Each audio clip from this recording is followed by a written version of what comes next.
Precisamente con Juan Pablo Labat estamos en este espacio, que como ustedes saben, problemas sociales y políticas públicas, hoy bajo el título El abandono de las familias y lo que sería la segunda parte de lo que Juan Pablo comenzó a desgranar en la intervención anterior, aportes para pensar un nuevo ciclo progresista. Juan Pablo, bienvenido, muy buenos días. Muy buenos días, Álvaro. Bueno, un saludo al equipo y un saludo a la audiencia. Y bueno, continuar un poco con esta idea de seguir aportando ideas para pensar.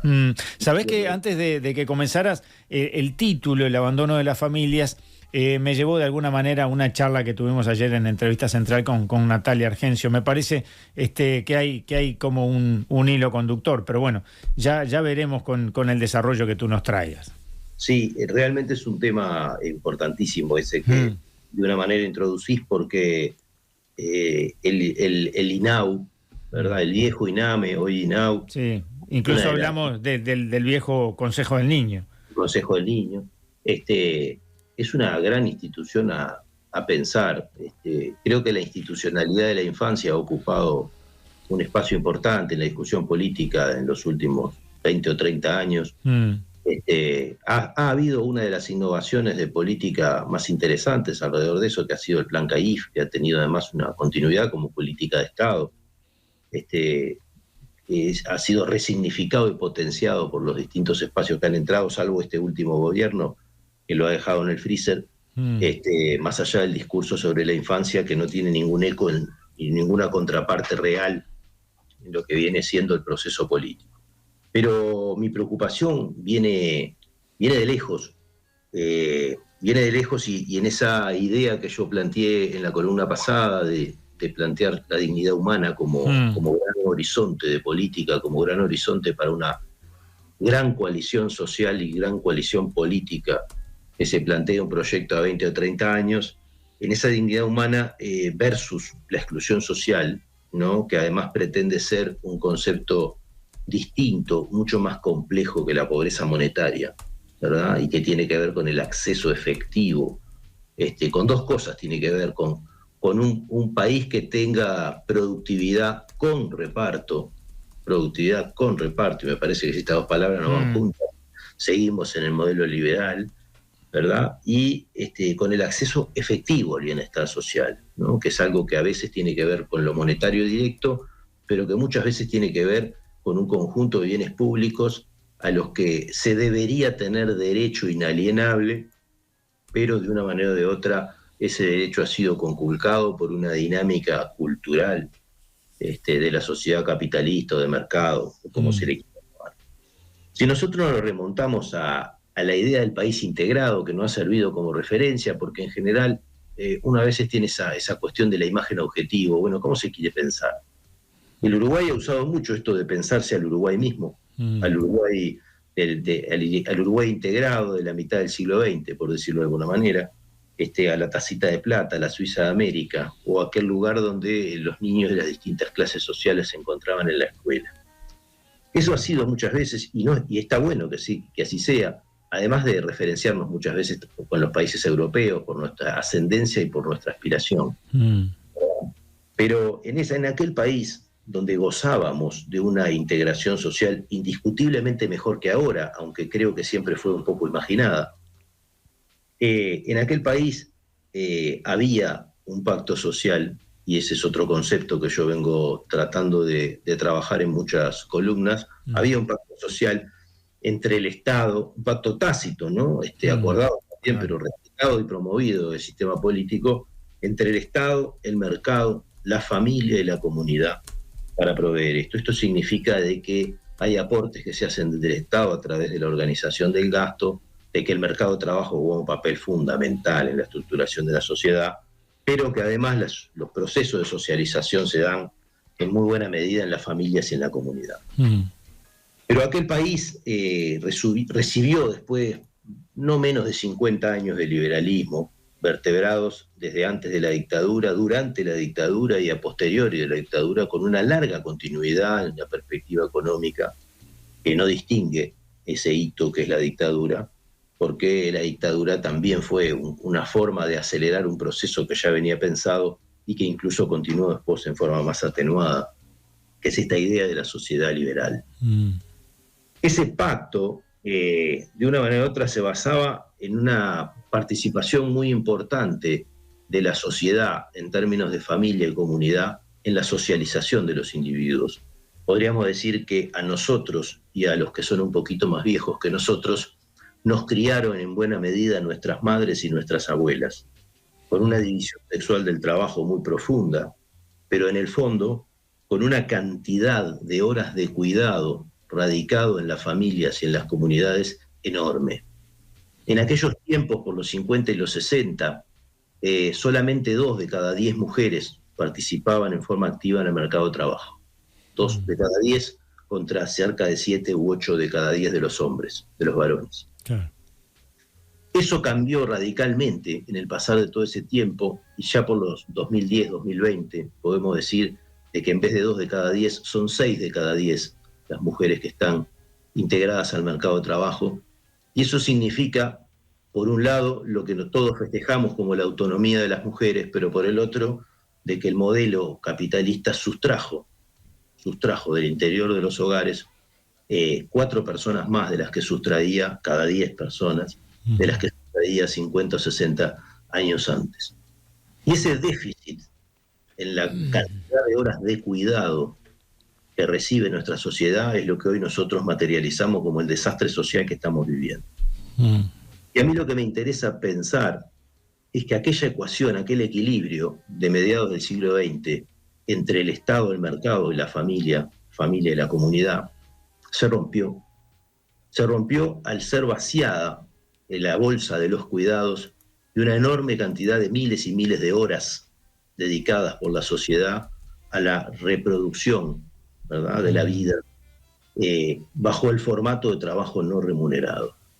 Y voy a plantear esto del trabajo no remunerado porque me parece la categoría central para pensar un nuevo proceso de distribución que tiene que atender un conjunto de cosas que hoy no podemos atender y que buscamos todos los días la explicación, demandándole muchas veces histéricamente al Estado y al sistema político soluciones para cosas que tienen una inercia estructural impresionante y nos pasan desapercibidas como si no existieran. A ver. Esta idea central de que la mitad prácticamente de los adultos que en 1950 estaban al frente de los hogares estaban activos en el mercado de trabajo y la otra mitad no, ¿verdad?, creció casi en un 50% en estos 50 años. Y por lo menos todas esas otras horas dejaron de ser horas hogar, por decirlo de alguna manera, de trabajo no remunerado. Pero esto tiene que ver con que la remuneración, en función de las necesidades que tenía la sociedad en aquellos años, se instrumentaba a partir prácticamente de una persona por hogar. La reproducción de la vida demandaba una persona por hogar para poder satisfacer las necesidades, y hoy no alcanza con 1,5, casi 2. Quiere decir que nuestro tiempo ha sido secuestrado, ha sido sustraído desde el mundo de la vida familiar, al cual nunca es objeto de análisis en la economía, hasta el día de hoy sigue estando afuera del cálculo del PBI, el trabajo que hacemos para reproducir la vida que no está haciendo en el lugar de trabajo. Esto no se cuenta todavía el día de hoy, a pesar de que hay contabilizaciones que muestran que son un montón de puntos del PIB. ¿Verdad? Son quizás más que ningún sector productivo de la sociedad. Ha sido transportado del mundo de los hogares al mundo de la producción.